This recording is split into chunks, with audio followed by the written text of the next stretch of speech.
My friends, this is where faith becomes real, a living sacrifice to God.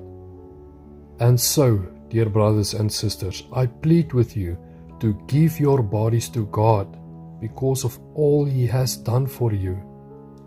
Let them be a living and holy sacrifice, the kind He will find acceptable. This is truly the way to worship Him.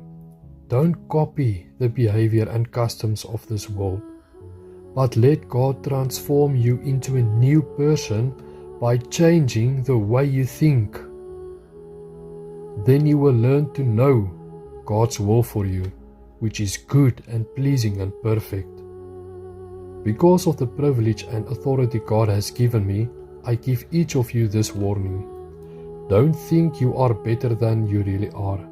Be honest in your evaluation of yourselves, measuring yourselves by the faith God has given us. Just as our bodies have many parts and each part has a special function, so it is with Christ's body. We are many parts of the body, and we all belong to each other.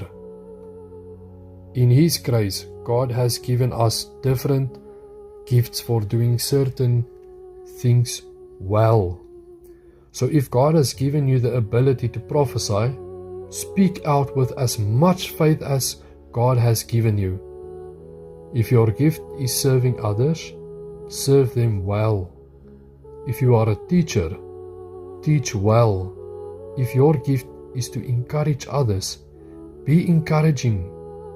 If it is giving, give generously. If God has given you leadership ability, take the responsibility seriously. And if you have a gift for showing kindness to others, do it gladly. My friend, worship is not just singing a song on a Sunday morning. It's about surrendering your life on a Monday. That is true worship. To give yourself, your mouth, your thoughts, your decisions, your body unto God, and ask God to use you for His glory. We are part of a body, and we don't all have the same function. Some teach, some serve, some give, some encourage, but you don't need a platform to have a purpose. You need God's Word. Transform your thoughts by God's Word and ask the Holy Spirit to help you live a fruitful life.